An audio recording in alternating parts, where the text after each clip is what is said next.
Hello and welcome. We are continuing on with our Marvel Cinematic Universe movies, and today we are talking about the mighty Thor.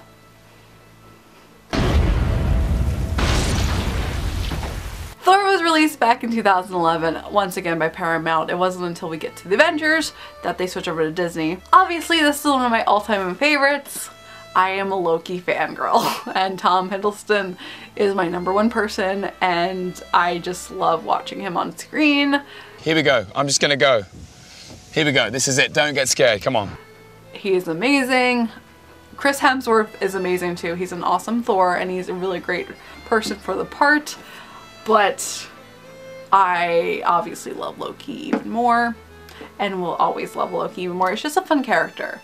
Loki is an amazing character, and we'll continue to talk about him more, but he starts out kind of meek and wild, the equal, as he said. You know, I started the characterization as Thor's equal brother, ally and friend, and then through the course of that first film, he realizes for the first time, and the audience realize with him, that he's not in fact Thor's brother, and may not in fact be Thor's ally, or equal. And there is so much vulnerability and rage and despair and confusion that comes from those revelations, which turns him into the antagonist.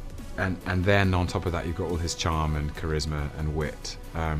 So it makes him, for me, a very unique character. And he goes through this really cool transition of trying to find himself, and we'll see in later movies. Kenneth Branagh has directed this film, and he worked with Tom Hiddleston beforehand, so he helped him on this project. And thank you for Kenneth, because you introduced us to this amazing person. I'm a Marvel fangirl, but I'm a Loki fangirl even more. Everyone does a fantastic job though. Everyone really does. I just love all the characters. I'm biased. I'm trying to review these films critically and analyze them, but I just sit here and I'm just a complete praise fest because every single film is perfection, and I just enjoy everyone. Pretty much 10 out of 10, like I've been saying. It's not easy to do what you did.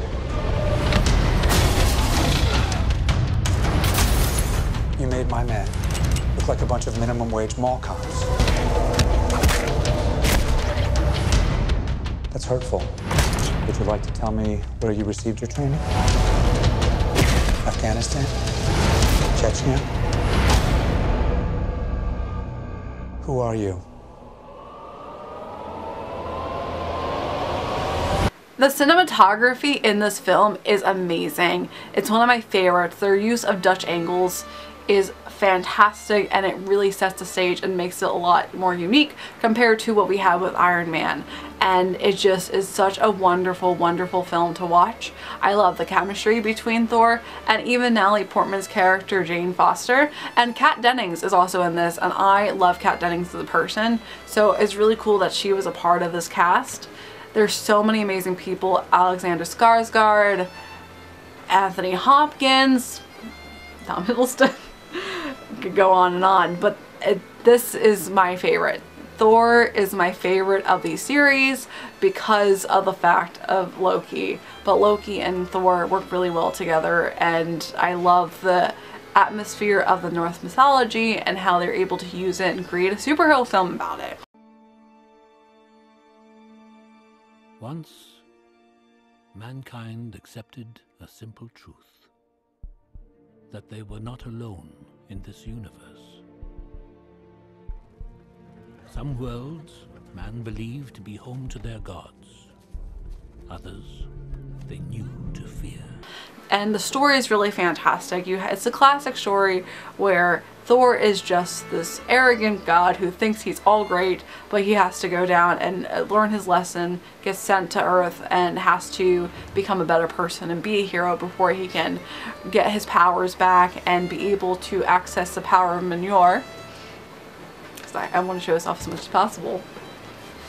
And meanwhile, Loki is trying to get the crown, and he was told that he was Asgardian the entire time, but he's not. He's a frost giant, so he has to go through his battles of finding out that he's adopted and rebels against them, obviously, because he found out he was adopted after how many centuries.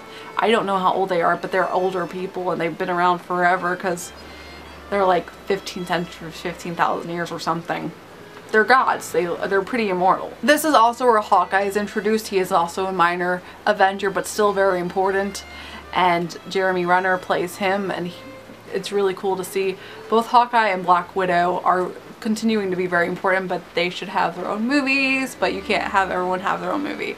But it's cool to see, and I really appreciate how he is.